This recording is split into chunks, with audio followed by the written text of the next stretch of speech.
সারা দেশে আলেম ওলামাদের মাঝে বা ইসলামিক দলগুলোর মাঝে যে একটা ঐক্যের ছোঁয়া আমরা দেখতে পাচ্ছি, সেই ছোঁয়াটা কি আপনার আসনে যে সকল ইসলামপন্থী মানুষ আছেন, দল আছে, সেগুলোর মাঝে পড়েছে? মুন্সিগঞ্জ ১ আসনের এখানে আলেম ওলামারা কখনোই অনৈক্য ছিল না এবং এখনো নাই।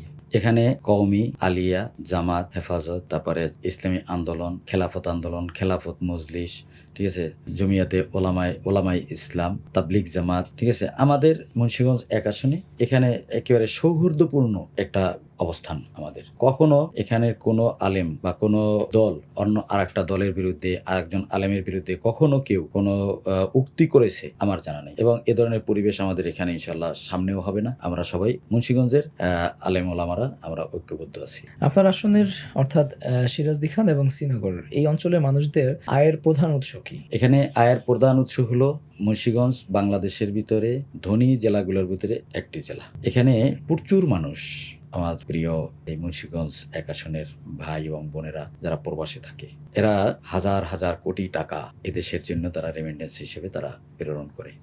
তাদের মেধা, শ্রম এবং তাদের শরীরের ঘাম জড়ানো অর্থ, সেটা তারা এই দেশের জন্য তারা ব্যয় করে। দ্বিতীয়ত হলো ব্যবসা।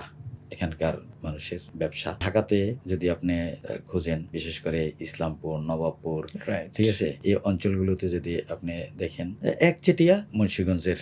আর এরা বেশিরভাগই এই শ্রীনগর, সিরাজদি খান, লৌহজং, টঙ্গিবেরি, ঠিক আছে, অনেক বনেদি ব্যবসায়ী পরিবার, বনেদি ব্যবসায়ী। এবং শুধু এখানে না, সারা বাংলাদেশে আপনি যতগুলো বিভাগীয় শহর আছে, এই শহরগুলোতেও দেখবেন অনেক বড় বড় ব্যবসায়ী যারা এই মুন্সিগঞ্জের এবং উদ্যোক্তা, মিল ইন্ডাস্ট্রিজের মালিক, বিভিন্ন ধনাঢ্য ব্যক্তি যারা এই মুন্সিগঞ্জের তারা আছে। আর তৃতীয় হলো কৃষি। মুন্সিগঞ্জ ১ আসনে মুন্সিগঞ্জ হলো আলুর জন্য বিখ্যাত, ঠিক আছে, আলু। কিন্তু এখন এই আলু কৃষিটা, এটাকে আসলে সরকারের সঠিক পরিচর্যার অভাবে, এবং যখন এই আলুটা উৎপাদন হয়, এই আলু উৎপাদনের পরে এটাকে সংরক্ষণ, বাজারজাতকরণ এবং এটাকে যদি রপ্তানি করার প্রক্রিয়াটা যদি সরকার সঠিকভাবে গ্রহণ করত, তাহলে আমাদের এলাকার কৃষকরা আরো বেশি উপকৃত হতো।